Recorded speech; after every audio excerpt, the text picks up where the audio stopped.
Muito bem, irmãos. Hoje o tema não poderia ser diferente que não fosse um tema relacionado à família. Afinal, não é todos os dias que nós temos a oportunidade de comemorarmos 50 anos de casamento. É uma bênção. Irmãos, eu tenho certeza que o irmão Vanderlei e a irmã Eli celebram 50 anos de casamento felizes, porque eu olho para a irmã Eli e para o irmão Vanderlei, eles ainda estão sorrindo. Então eu não vejo através dele que casamento é um problema, é um mal. Eu creio que convivendo com eles eu posso perceber que eles olham para o casamento e eles veem isso como uma bênção de Deus na vida deles. E é uma bênção que se multiplicou, porque nós podemos ver uma família tão bonita, né? Aqui presente. E esses filhos são heranças do Senhor, são bênçãos de Deus que estão ao lado, assentados à mesa lá no lar do irmão Vanderlei, porque sempre a mesa está cheia, né? Ela vai, ao invés de diminuir, a gente acha assim, o filho casou, então agora vai ter menos pessoas em casa, multiplica, porque tinha um, volta dois, né? E daqui a pouco dois tem 3, 4, 5, e negócio, né? Eu lembro da minha avó que tinha 90 netos, então você pensa bem, né? Quanto aumentou para o meu avô. Então é bênção de Deus.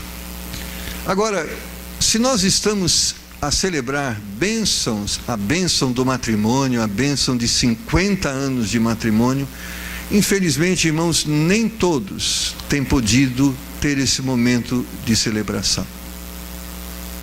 Conheci um rapaz que namorou 10 anos e ficou casado 3 meses. Parece-nos assustador esse fato, mas esse não é o único. Quantos outros você sabe que teve igual final? Houveram casamentos que deixaram de existir na lua de mel. Houve casos. Então, celebrar 50 anos de casamento é um desafio, sim, que precisa ser superado. Haverá e houve na vida do irmão Vanderlei e da irmã Eli muitos momentos difíceis. Se hoje eles podem olhar e celebrar as bênçãos de Deus em suas vidas, sejam elas físicas, financeiras, emocionais, nem sempre foi assim. Mas olhando para a vida desse casal, eles têm uma coisa que eles podem ensinar para nós: é que Deus pode fazer diferença na nossa vida. E eu tenho certeza que o testemunho deles é esse: Deus fez diferença nos momentos difíceis, seja relacionado à saúde, nos momentos difíceis, seja relacionado à vida financeira, seja momentos difíceis relacionados à área do relacionamento, não é? Apesar de eu olhar para a irmã Eli, eu acho que ela nunca maltratou o irmão Vanderlei, né? Nem o irmão Vanderlei. Foram tentados, né? Não sei, certamente houveram muitos momentos que foi necessário pedir perdão, que foi necessário perdoar. São desafios. Nós poderíamos falar de várias coisas que poderiam, de certa forma, retratar com muita propriedade os 50 anos de matrimônio do irmão Vanderlei, que poderiam nos abençoar.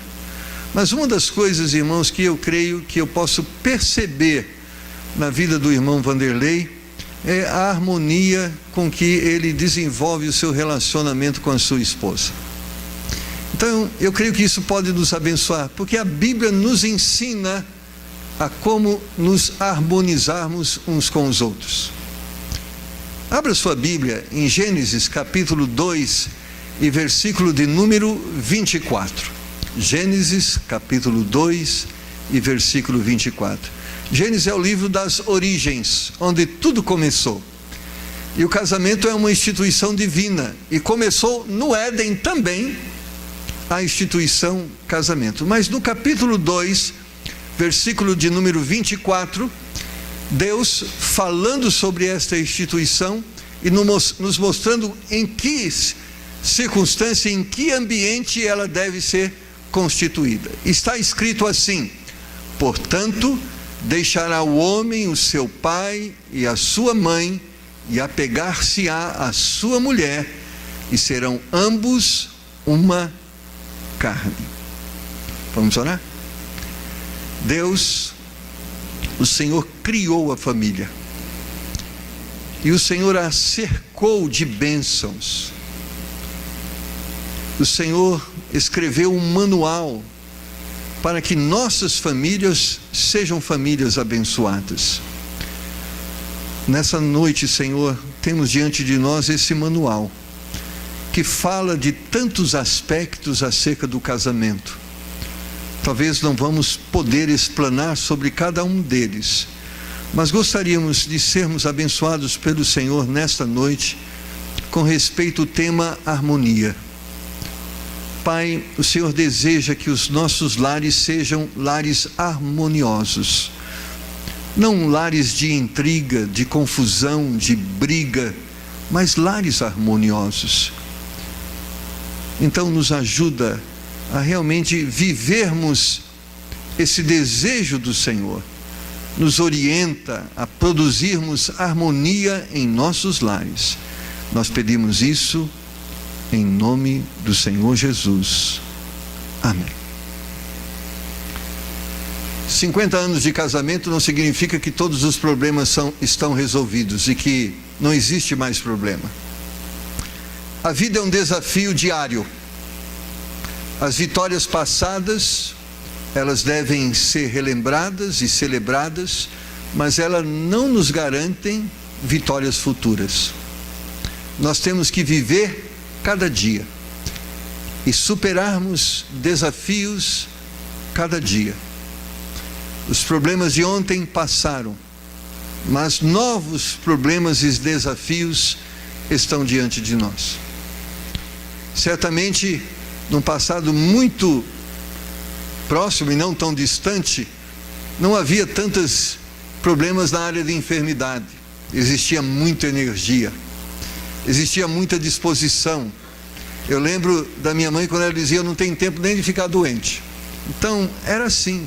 Mas os anos foram passados e agora, mesmo que nós não temos tempo para ficar doente, nós nos tornamos refém do tempo e muitas vezes temos que enfrentar novos desafios. Irmãos, e quando nós olhamos para o casamento, harmonizar um relacionamento é uma tarefa que requer grande desafio. Por quê? O casamento é uma união de duas pessoas diferentes, que foram criadas em famílias diferentes, que nasceram em dias diferentes, que têm gostos e preferências diferentes, que vão gerar filhos diferentes. Quando a gente olha para todo esse conteúdo, você diz: como duas pessoas tão diferentes podem ser pessoas tão harmoniosas? E diz um ditado que polos opostos se atraem, e é verdade, porque as diferenças não foram acasos, elas são propositais, elas foram idealizadas e projetadas por Deus. O homem é diferente da mulher, ele tem uma perspectiva da vida diferente. O homem olha em linha reta, a mulher olha num ângulo de 360 graus. Você fala assim, é verdade, né? Às vezes, quantos momentos aconteceu isso, né? O irmão Vanderlei chegou em casa e apresentou um amigo dele e disse à irmã Eli: aqui está o meu amigo, que eu gosto muito, que trabalha comigo. E aí o amigo foi embora, a irmã Eli chega para ele e diz assim: não gostei dessa pessoa. Eli, eu vivo com um homem mais de um ano, você tem um coração mau. Você olha para uma pessoa 5 minutos e diz: não gostei dela. E mulher tem essa coisa, né? Visão tridimensional. Quando criaram a TV 3D, agora tem a 4D, é certamente a visão da mulher. Ela olha e ela percebe coisas que muitas vezes o homem não percebe. Mas tudo isso não foi dado à mulher para causar atrito, conflito, intriga. foi dado à mulher para que ela possa contribuir com o homem para que a sua visão seja melhor e mais adequada. Ele olha numa direção, a mulher olha na outra, então, juntando a visão das duas pessoas, temos 360 graus de visão. Para o homem, o mundo podia ser simplesmente preto e branco, ou marrom, por exemplo. Então você vai ver que a visão do homem é muito limitada. Quantas cores de camisa? Quantas tonalidades de cor de sapato? É muito assim, preto e branco resolve. Por exemplo, comida é bom, a gente come, para que essa tanta coisa? Por exemplo, para o homem, que valor tem uma rosa para o homem? É dinheiro jogado fora. Mas a mulher tem uma outra perspectiva, ela é detalhista e ela vê valor em cada coisa. Um sorriso é importante, uma rosa é importante, um aperto de mão, às vezes uma palavra dita tem mais valor do que uma joia. Ela é sensível a estas coisas. Mas se o mundo fosse visto somente com o olhar do homem, como ele seria frio? Começaria um diálogo onde a pessoa começaria a dizer, ele logo seria, pode parar, já entendi. Mas graças a Deus por essas diferenças, porque elas nos completam. Então, certamente, se você conviver e andar com a irmã Eli, irmão Vanderlei, eles são iguais? Não. Eles são diferentes. Agora, eles conseguiram harmonizar as diferenças e torná-las combustível para que os objetivos pudessem ser alcançados. Diz um ditado que a mulher deve estar, todo homem tem uma mulher atrás de si. Eu creio que isso não é a verdade. Atrás de um homem existe uma grande mulher. É ao lado de um homem existe uma grande mulher. Nenhum homem no lar, na vida, será totalmente feliz se ele não tiver uma mulher virtuosa ao seu lado. Ele pode construir muitas coisas, mas nunca vai fazer tudo o que precisava fazer e alcançar tudo o que precisava alcançar, porque ao lado do homem, Deus disse que não é bom que o homem esteja só, far-lhe-ei uma adjutora idônea. Então Deus criou uma mulher capaz de contribuir no lar para que os alvos sejam alcançados. Agora, diferença sempre a gente vê de uma forma negativa, não é? Ela pensa diferente de mim, ela tem gosto diferente de mim, ela tem uma visão diferente de mim, logo a gente vê isso como um problema. Mas nós vamos estudar nessa noite, à luz da palavra de Deus, que nós podemos transformar essas diferenças em bênçãos e ver de uma forma melhor isto que se apresenta como um problema. Muitos casais justificam separação hoje dizendo incompatibilidade. Pastor, nós vamos nos separar porque somos incompatíveis uns com os outros, ela é diferente de mim. Irmãos, a bênção é a diferença. A diferença não é o problema, é porque na diferença o todo se torna pleno. Agora, é um desafio harmonizar, não é verdade? Nós temos aqui num grupo da igreja vários irmãos, cada um de nós somos pessoas diferentes. Por exemplo, eu gosto de jiló. Quantos aqui gostam de jiló? Levanta a mão. Olha. Eu não gosto de buchada de bode. Quantos aqui gostam de buchada de bode? Olha, tem um. Nós somos diferentes. Agora, como harmonizarmos essas diferenças? Apesar de eu gostar de jiló e o irmão gostar de buchada de bode, nós podemos estar no mesmo lugar. E nós podemos até fazer um jantar que tenha buchada de bode e jiló. Irmãos, o grande desafio dos 50 anos e dos próximos anos que vai haver é o desafio de duas pessoas se tornando uma. Esse é o projeto de Deus. Deixará o homem o seu pai e a sua mãe e unir-se-á à sua mulher e serão ambos uma carne, uma só carne. como dois se tornam um. Porque nisso está a vitória. Um casamento onde existe duas pessoas e não uma, é um casamento fadado ao fracasso. Eu estava falando com uma pessoa e ela dizia assim: pastor, meu marido quer controlar a minha vida financeira, mas eu disse para ele: a sua conta é sua conta, a minha conta é minha conta. Eu disse a ela: você divide com o seu marido o seu corpo, não é verdade? Sim. O que é mais importante, o seu corpo ou o seu dinheiro?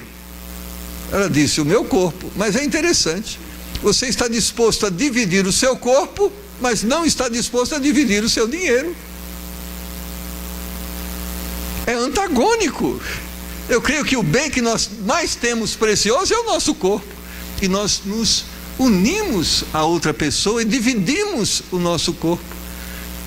Se dividimos o nosso corpo, quanto mais as outras coisas. Mas quantas pessoas estão se divorciando porque não estão unidas? E uma das áreas que não estão unidas é na área financeira. Não estão unidas em seus projetos, não estão unidas em seus objetivos, não estão unidas em seus sentimentos. A Bíblia diz: deixará o homem o seu pai e sua mãe, e apegar-se à sua mulher, e serão ambos uma carne. E essa palavra apegar significa grudar, colar, aonde não existe mais dois, um. Somos um. Nossas diferenças hoje se unem para que cada um dos nossos dons coopere para o bem comum. Muitos lares, irmãos, têm fracassado nesta área, porque o individualismo tomou lugar do coletivo. É interessante, tinha aquela propaganda, né? Eu comprei os frios, a mulher comprou os frios e o marido comeu, e ela chegou em casa: quem comeu os frios que eu comprei? Né? Nós estamos falando de um casal. Então existem muitos lares que a televisão é de um, é de outro, e às vezes lares que precisa comprar duas televisões, porque uma é de um e outra é de outro, e um não pode usar uma, a outra não pode usar a outra. Irmãos, uma só carne é o grande desafio para uma vida que vai celebrar 50 anos de matrimônio, e por que não 75? Amém? O último levantamento do IBGE aponta que o divórcio aumentou no Brasil e tem crescido. Hoje os números estão muito próximos, e até existe estatística que mostra que hoje mais se separa do que se casa. E muitos são os motivos: drogas, álcool, omissão, são principais motivos para desestrutura familiar, imoralidade, infidelidade. Agora, a crise familiar, irmão, gera uma tendência de insegurança nas pessoas. Há uma estatística que diz que a instabilidade do pai e da mãe gera instabilidade nos filhos. E essa mesma estatística diz que a instabilidade dos pais gera insegurança nos filhos. E por quê? Porque o marido e a esposa são referência para os filhos. E quando eles percebem que os seus pais estão em conflito e a família está desestruturando, gera no coração do filho uma desesperança. Eu falo: meu pai e a minha mãe estão se acabando, e o que será de nós? Então, quando Deus olha para a família e quer harmonizar a família, Ele não está só pensando na Vanderlei e na Eli, Ele está pensando nos filhos, que esse casal está influenciando, e além dos filhos, uma sociedade que está sendo influenciada. Basta percebermos qual a visão que as pessoas têm de família hoje: que família é uma instituição falida. Por quê? Porque os lares estão se desintegrando. Então, quando se vê um lar se desintegrar, gera-se uma visão negativa para relacionamento. E muitas vezes é no próprio lar que esse desânimo surge. Por exemplo, quantos filhos ouvem de suas próprias mães essas palavras: homem nenhum presta, tudo igual, filha, Sua mãe, que burrice que ela fez, casou. Se eu tivesse hoje e voltasse atrás, eu não tinha casado. Agora, a filha ouvindo isso, o que ela vai pensar? Eu vou casar? Só se for. Aí ouve do pai: olha, mulher é tudo igual, só muda de endereço e de nome. Você pode trocar de mulher, mas não troca o problema. Aí o homem, por isso, irmãos, que tem aumentado, sabe o que? O fico. Por isso que tem aumentado aquilo que se diz união estável. Ou seja, duas pessoas juntas sem vínculos, porque a expectativa para o casamento não é que até a morte os separe. Não vamos casar porque pode haver separação. As pessoas já estão casando, pensando e considerando separação como uma questão, uma realidade a ser considerada.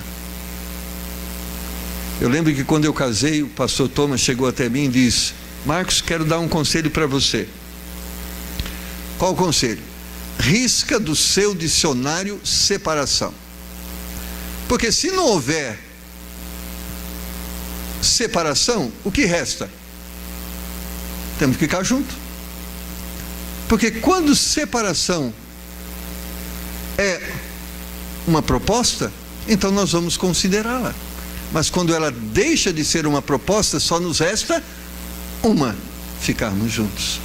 Então, a perspectiva de Deus é essa, que estejamos juntos. A Polícia Civil aponta que a violência está relacionada à desestrutura familiar, não é a igreja. Mas a sociedade já reconhece que a desestrutura familiar está gerando um caos social. Antigamente era menores abandonados, hoje é maiores abandonados. Hoje existe filhos que nem sabem como se relacionar, porque antes era sua mãe, agora é sua madrasta, e já não é mais a sua madrasta, é a segunda madrasta, a terceira madrasta. Ele não sabe como se relacionar hoje com a família. Então o que acontece? Não há vínculo familiar.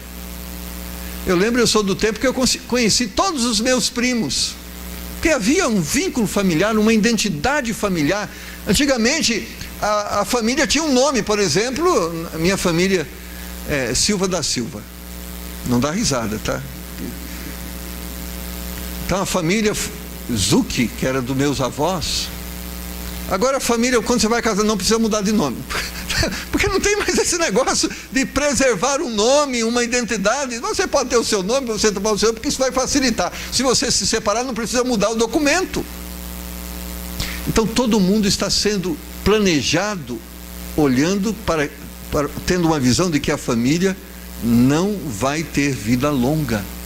Irmãos, esse não é o plano de Deus, esse não é um projeto de Deus.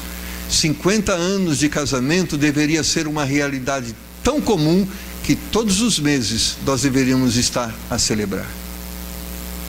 Separação deveria ser um negócio tão fora do comum que deveríamos nos assustar quando isto acontecesse.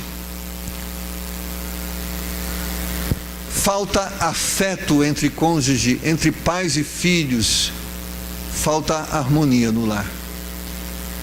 Existe um estudo que uma pessoa por nome Alexandre desenvolveu. Ele diz assim: a família, no aspecto mais fraternal, consiste na relação amorosa entre pais e filhos, onde pai e mãe somam esforços para a educação e o bem-estar do filho, isolando divergências e multiplicando gestos fraternais. A família atual, contudo, divorciou-se desse sistema chamado patriarcal. Os filhos possuem direitos e deveres iguais para com seus pais possuem direitos e deveres iguais para com seus filhos. No entanto, não exerce mais controle sociocultural, ético, religioso dos filhos. O mercado, a mídia, o game, a informática assumiram grande parcela da educação das crianças e adolescentes, que estão mais atentos aos pais, não estão mais atentos aos pais, mas sim aos programas de entretenimento. A família está se divorciando gradualmente, pais estão se separando por questões múltiplas, financeira, divergências pessoais, traição, conflito entre os parentes, inclusive devido a filhos. Os filhos não respeitam mais os pais, não correspondem mais na escola, valorizam mais os ensinamentos apresentados entre os amigos que os dos pais. Quando esses se portam a isto, A formação de gangues, a dependência de vícios fortalecem a marginalização, a troca do lar pela rua. Esta é uma verdade. A vida de muitas pessoas hoje está mais próxima da rua do que da casa. Como é difícil reunir os filhos em volta de uma mesa, já percebeu isso? Como é difícil no fim de semana ter como projeto que a família esteja reunida, porque cada um está no seu canto. Eu estava falando com uma pessoa essa semana, ela disse: pastor, ore pelo meu filho. No passado, não muito distante, nós orientávamos esse pai e também a mãe, dizendo: olha, você deve conservar os seus filhos perto de você, você deve influenciar seus filhos e evitar que a sociedade os esteja influenciando. Ele virou para mim e disse assim: pastor, eu não posso bitolar o meu filho, eu não posso criá-los e cercá-lo. Eles têm que ter vida social, eles têm que ter amigos. E hoje esse menino é viciado em droga, viciado em álcool. Porque se nós não influenciamos o nosso filho, a sociedade vai influenciar. Mas o grande problema é que a sociedade não vai os influenciar de uma forma positiva. Porque hoje na sociedade é mais fácil você encontrar alguém que vai perverter a sua educação do que vai apoiá-lo nos seus ensinamentos. É verdade. E não adianta falar: mas essa escola eu pago 3 mil reais de mensalidade, lá o ambiente é perfeito. Mentira! Não é verdade. Amados irmãos, como obtermos a harmonia do lar? Primeiro, quando a gente fala de harmonia, é interessante. Você vê aqui um violão tocando, um piano tocando, uma flauta. Interessante, cada um tem características próprias. Mas como muitos instrumentos, por exemplo, uma orquestra sinfônica com vários instrumentos com características individuais, como eles se unem e tornam tão harmonioso o som? Sabe o que faz? Cada um faz a sua parte, e fazendo cada um a sua parte, coopera para o todo. Que som harmonioso e gostoso de ser ouvido o som de uma orquestra sinfônica, de instrumentos com tanta diversidade e que são tão ímpar em suas características, mas que quando cada um faz a sua parte, ou seja, no momento certo, cada um produz o som adequado, e a soma do momento certo do som adequado produz uma música gostosa de ser ouvida. Assim, irmãos, é a harmonização. Nós somos diferentes uns dos outros, mas quando a palavra que sai da nossa boca, quando a atitude que é produzida por nós é uma atitude certa para o momento certo, a soma dessas atitudes certas para o momento certo produz a harmonia.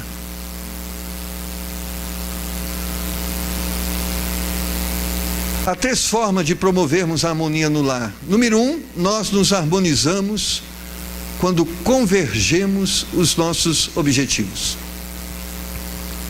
Não vai haver harmonia do lar quando os objetivos forem conflitantes. O ensinamento bíblico diz assim, que a mulher deve ser submissa ao seu marido. Quando a gente fala de submissão, as mulheres até sorriem. Olha lá, submissão. Olha lá, um sorriso no rosto da irmã Cida, um sorriso no rosto da irmã Eli. Não é assim? Submissão é uma palavra tão gostosa de dizer. Submissão. Não, não é assim, não é fácil.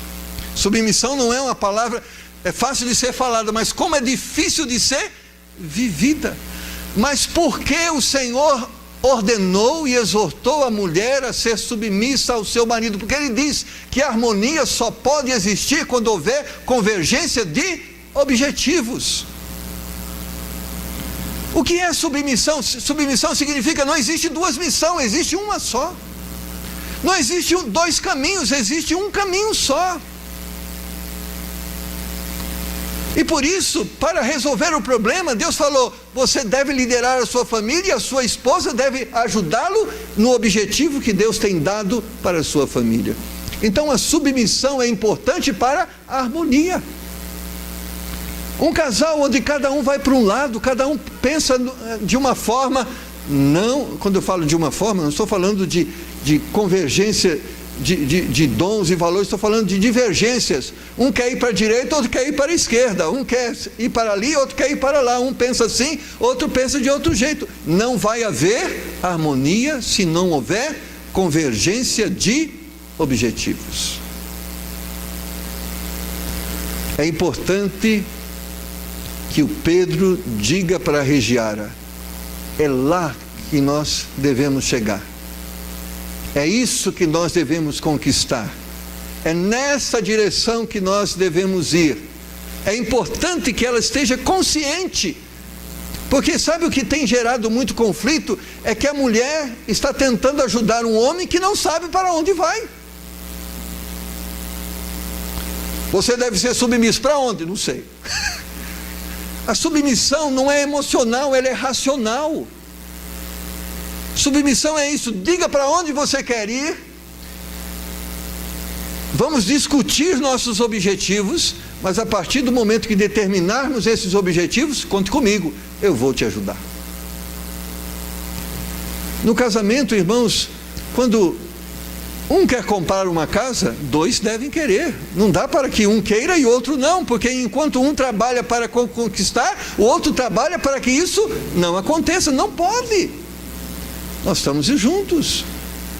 Então a harmonia necessita de harmonizar objetivos. Você, marido, tem dito para a sua esposa para onde você está levando ela? Você, marido, tem dito para a sua esposa qual o seu projeto para o próximo ano e para os próximos anos? Você tem dito para a sua esposa o que você espera dela, o que você precisa dela para que os objetivos que Deus tem dado a você sejam alcançados? Por que, irmãos, isso é importante? Porque se o marido fracassar, a mulher fracassa. Não existe essa individualidade, no lar não tem como separar. Se você fracassar financeiramente, sua família fracassou. Se você for uma pessoa de sucesso, a sua família é de sucesso.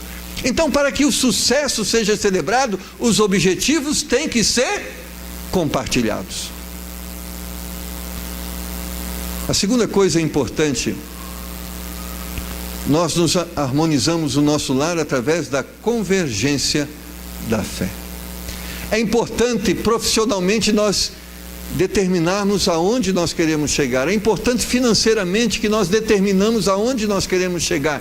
Mas a Bíblia vai nos ensinar, em Efésios capítulo 4, versículo 5, que é importante que exista um só Senhor, uma só fé e um só batismo. Ou seja, nós harmonizamos os nossos objetivos materiais, mas temos que nos harmonizar também espiritualmente. Deve haver uma fé comum, deve haver um Deus comum, deve haver um alimento espiritual comum. Por quê? Porque nós não somos só carne. Nós não precisamos só de pão, de carne, de macarrão, de arroz. Nós temos também uma alma, um coração que precisa também ser cuidado. Nós podemos ser felizes, ou seja, sermos realizados financeiramente, mas existem muitas pessoas realizadas financeiramente que não estão realizadas emocionalmente e espiritualmente.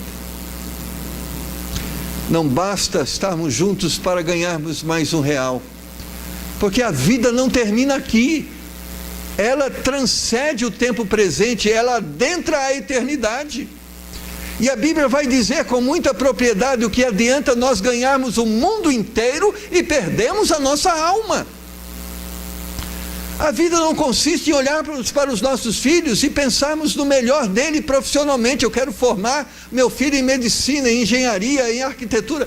Isso é muito bom, mas nós temos que pensar em considerar que nós queremos nos ver também lá no céu, porque um dia nós vamos morrer, mas existe uma esperança de um reencontro na eternidade. Por isso a espiritualidade precisa ser considerada. O irmão Vanderlei vai morrer. Eu sei que não é a palavra, é verdade. A mãe Eli também. E os seus filhos vão durar mais, vão ficar mais tempo. É o ciclo da vida. Meu pai e minha mãe já morreram. E agora tem os meus filhos. Eu vou morrer, eles vão ficar. Mas que bênção, a Bíblia diz que existe a possibilidade de um reencontro na eternidade. Ou seja, nosso relacionamento pode não terminar aqui, ele pode continuar na eternidade. E muitas pessoas estão só preocupadas com o tempo presente e esquecendo-se da eternidade. Que bênção, irmãos, quando eu partir e os meus filhos tiverem a certeza de que eles vão me ver novamente. Quão triste é quando nós olhamos para as pessoas que amamos e entendemos que nós não podemos não vê-las mais. Porque a certeza de um reencontro, quanto consola os nossos corações em momentos como esse, não é verdade? Então, por isso, não deve haver só uma união de objetivos materiais, de objetivos físicos. Deve haver também uma união espiritual, porque a vida continua. A terceira coisa importante, nós devemos também não só harmonizarmos friamente nossos objetivos, nossa espiritualidade, mas também os nossos sentimentos. Nós somos seres físicos, nós somos seres espirituais, mas nós somos seres sentimentais. Nós sentimos as coisas. Então nós precisamos também harmonizar e considerar os sentimentos como algo importante. Você acha que é necessário falar para sua esposa, eu te amo? Pastor, ela já sabe, não preciso falar nada. Qual o Vanderlei falou, 50 anos, ela não sabe ainda que eu amo ela? Talvez a irmã Eli saiba muito bem que o irmão Vanderlei a ama. Mas ela é sentimental, e como alegra o seu coração quando Vanderlei diz para ela, Eli, eu te amo. Ai, irmã, isso acaba com a gente, não é verdade? Desarma. A irmã Eli, olhando para o irmão Vanderlei, diz, Vanderlei, te amo, olha como eu te amo.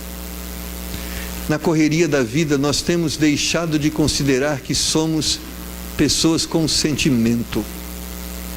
Nós tratamos pessoas como coisa. Coisa é um negócio assim, você usa e descarta. Não tem sentimento. Você não vai chegar para a máquina de lavar roupa e dizer, como eu gosto de você, maquininha, você é importante para mim. Ela quebrou, sabe o que você faz? Troca. E se existir uma mais moderna, você nem sente saudade. Pastor, tenho saudade do tempo que o ferro era carvão. Quem tem saudade do ferro a carvão, irmão? Ninguém tem. Hoje a máquina lava, seca, só falta passar. Estão inventando máquina que passa também. Já tem os projetos, ainda não deu certo. Mas, irmãos, isso é coisa. Pessoas não são coisas. Pessoas são pessoas. Elas sentem. Por isso, muitas vezes é bom fazer a comida que o marido gosta, porque ele é sentimental. Mas, pastor, arroz e feijão é que enche barriga. Eu sei, arroz e feijão enche barriga. Mas o pudim traz um sorriso no rosto. Nós somos sentimentais, não é arroz e feijão só. Existem coisas que vão além da necessidade, que tocam não o estômago, mas o coração. Filhos não precisam só de sapato, de roupa. Eles não precisam só ser supridos de coisas materiais. Eles precisam ser tocados a nível de coração.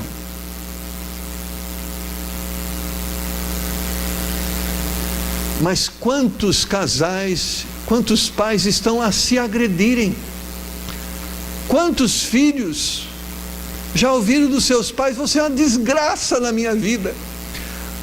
Eu falo assim, se você não tem nada de bom para falar, nem fale coisas como essa. Mas isso significa que você deve ter calado. Substitui as palavras duras em palavras de amor, porque foram estas que Deus usou em relação a nós. Qual de nós merecíamos alguma palavra boa por parte de Jesus Cristo, nenhum de nós.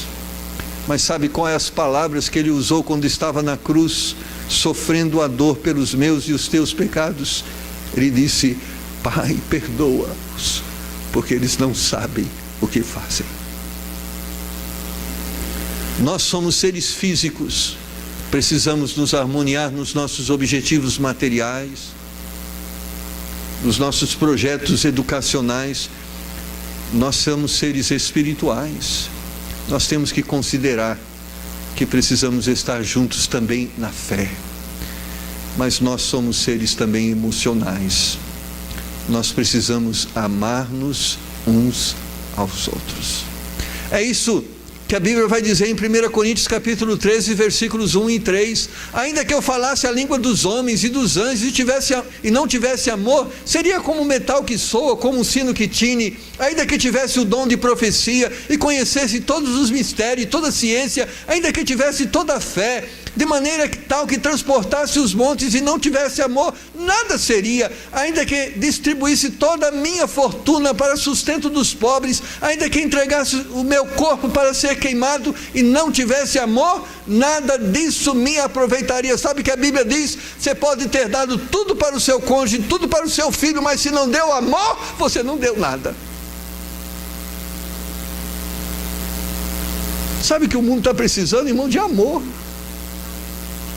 O mundo tem computador, o mundo tem máquina de lavar moderna, o mundo tem fogão que você, agora já tem casa que você só diz acende, acende, você diz apaga, apaga, aquece, aquece. O mundo tem tudo que o homem poderia entender que facilita a vida, mas o mundo não tem tido amor. Mas sabe onde não tem tido amor? No lar. Sabe por que não há amor lá no congresso? Porque não há amor na família das pessoas que estão lá no congresso. Sabe por que não há amor na rua? Porque não há amor nas casas.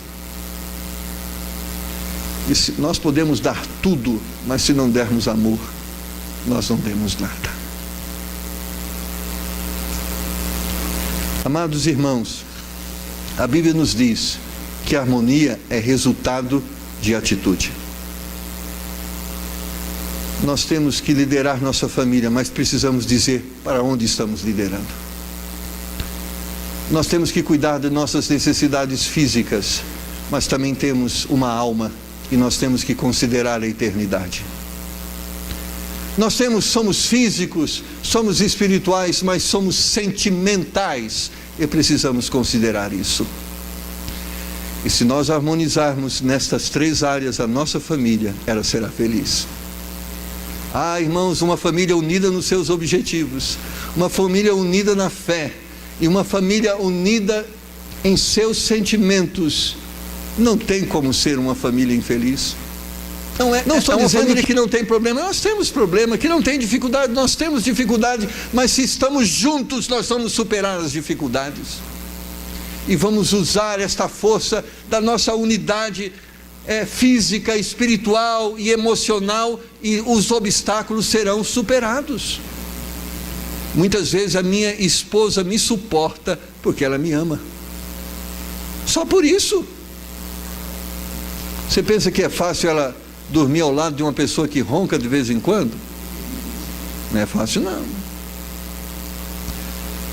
Você pensa que é fácil para ela ter que administrar uma falha na liderança que faz com que ela seja privada das necessidades que ela precisa, que ela tem?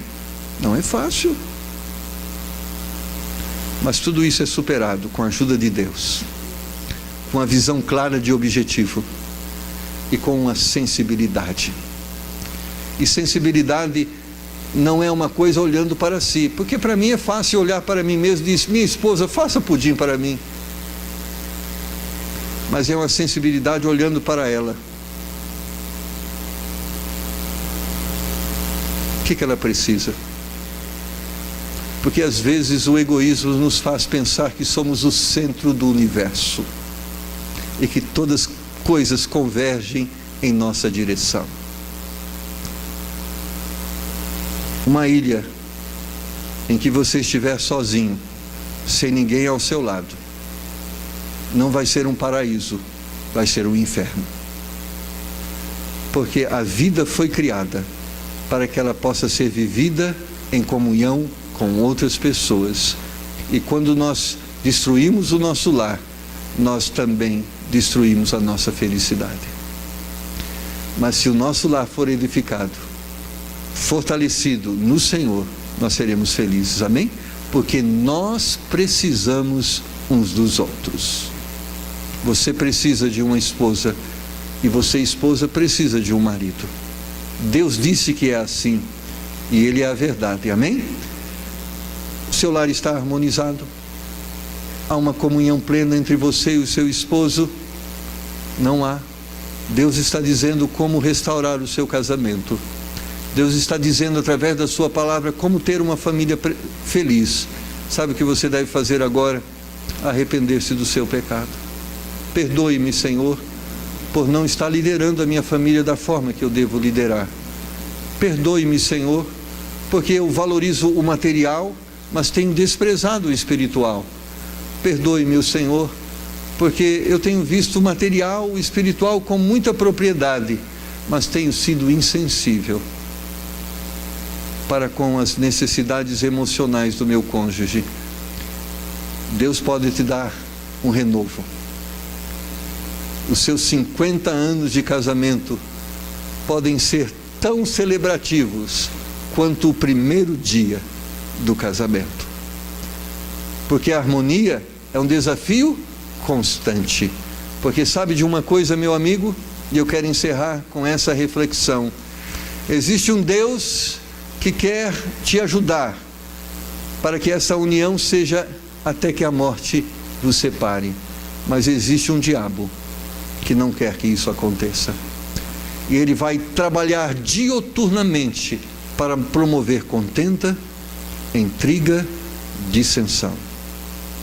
Ele não quer, porque destruindo a sua família, ele está destruindo a igreja, ele está destruindo a sociedade. E a Bíblia diz que ele veio matar, roubar e destruir, inclusive a sua família. Mas Cristo veio trazer vida e vida com abundância. E agora o que você precisa fazer é escolher para quem você deve inclinar o seu ouvido, se para Deus ou para o diabo. Talvez o diabo está dizendo que a sua esposa não presta, o seu marido também. Talvez ele está dizendo que seus filhos são uma desgraça. Deus está dizendo que a sua família é uma bênção. Agora, em quem você acredita? Se você acreditar hoje que o que Deus diz que a sua família é uma bênção, você vai ver o milagre de Deus na sua vida. E se o irmão Vanderlei e a irmã Eli continuarem acreditando nesses princípios de Deus, vai haver 51, 52, mas não 51 e 52 como se conta os dias da semana em uma folhinha. Vai ser 51 anos de alegria, de realizações, 52, 53 e até que a morte nos separe. E quando a morte nos separar, vai haver uma celebração um dia no céu, porque a celebração deve continuar. Amém? Abaixe sua cabeça, feche os seus olhos e vamos orar. Tu criastes, ó Senhor, a família, uma instituição divina, e tu, através da sua palavra, orienta-nos, e através do teu Espírito, da sua palavra, nos capacita a sermos a família que o Senhor idealizou sermos. O diabo, Senhor, tem agido e tem procurado de todas as formas destruir os lares, mas nós cremos que a verdade do Senhor é maior do que a mentira satânica. Nós cremos no poder do Senhor. Talvez, Senhor, e com certeza existem lares aqui abalados, mas o Senhor pode agora restaurá-los. Eles ouviram a tua palavra e eles podem agora dizer: Senhor, eu tenho errado, mas eu estou disposto a me arrepender dos meus pecados. Me dá graça hoje para ter uma atitude diferente. Pai, o Senhor tem o poder de fazer novas todas as coisas, E o Senhor também tem um poder de renovar o primeiro amor, aquele que foi perdido ou esquecido. Tu podes agora, através da sua palavra, nos ensinar a como termos atitudes corretas. Pai, então age agora em cada coração, em cada vida, que em nome do Senhor Jesus, cada lar aqui seja abençoado, cada família aqui, Senhor, seja agraciada com as bênçãos, com as promessas do Senhor. Liberta-nos, Senhor, de todo mal, de toda insensibilidade espiritual, material, emocional. Nos dá a graça e a bênção da vitória, em nome de Jesus. Cabeça curvada, olhos fechados. Meu irmão, minha irmã, meu amigo, minha amiga, Deus falou com você. E de alguma forma te fez ver que o caminho que você tem trilhado na área da família é errado. E Deus está dizendo, ainda há esperança se você estiver disposto a mudar. E você diz, eu quero mudar. Eu quero abençoar o meu lar. Deus tocou tão forte no seu coração que você está disposto a sair daqui com o desejo de ser uma pessoa diferente. E Deus está aqui para te ajudar, te fortalecer, para que isso se torne uma realidade. Então, se Deus tocou no seu coração e você está disposto a sair daqui desejando ser uma pessoa diferente, como pai, como filho, como esposa, levante a sua mão. Pastor, ore por mim. Amém. Amém. Ore por mim.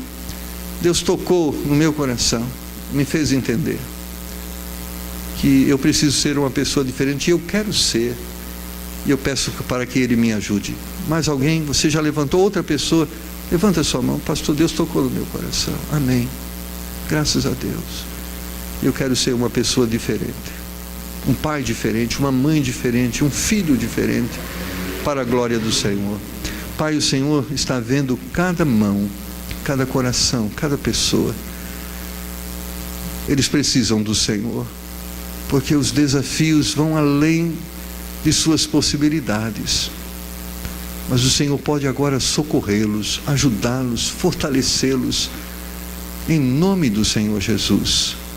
Pai, eu peço que agora o Senhor derrame as suas bênçãos sobre cada vida, sobre cada família, que a partir de hoje, Senhor, os nossos lares sejam lares abençoados, em nome de Jesus. Ainda com os olhos fechados, João capítulo 15 diz, sem mim nada podeis fazer. Nós nessa noite queremos também dizer para você que você precisa de Jesus Cristo. Os desafios são maiores. Suportar o seu marido, a sua esposa, os desafios do lar, os filhos, são mais do que você pode suportar. Então você precisa de Jesus Cristo. Mas para ter Jesus Cristo, você precisa ser perdoado dos seus pecados. Sabe por quê? Porque a Bíblia diz que os nossos pecados nos separam de Deus. Mas Cristo morreu na cruz e derramou o seu sangue, e a Bíblia diz que o sangue de Jesus Cristo nos purifica de todo pecado, e agora purificados de todo pecado, nós podemos ter comunhão com Deus, e tendo comunhão com Deus, podemos ser ajudados na hora oportuna. Então você precisa de Jesus Cristo para que você tenha Deus na sua vida. Então, se você ainda não tem Jesus como aquele que perdoa o seu pecado, você pode tê-lo hoje, porque a Bíblia diz que se você crer no Senhor Jesus como aquele que pode te libertar de todo pecado, de toda mal atitude, de todo pensamento errado, se você quer que Deus pode te libertar de todas as coisas erradas, você hoje pode sair daqui uma nova criatura. Então eu quero orar por você que entende que precisa primeiro de Jesus para ter a bênção de Deus, a comunhão com Deus. Se você quer Jesus como seu Salvador, só levante a sua mão e fala, pastor, eu quero Jesus como meu Salvador, porque eu preciso de Deus na minha vida. Há alguém que gostaria de levantar a sua mão? Eu quero Jesus. Pai, o Senhor está vendo cada coração, cada vida, que ainda hoje, se existe aqui uma pessoa que ainda não tem Jesus, que ela possa nos... Eu quero ter Jesus, ou me ajude a entender sobre essa necessidade que eu tenho de Jesus, eu não entendi. Ajuda cada pessoa que precisa do Senhor em suas vidas a sair daqui com o Senhor. É a nossa oração, em nome de Jesus. Amém.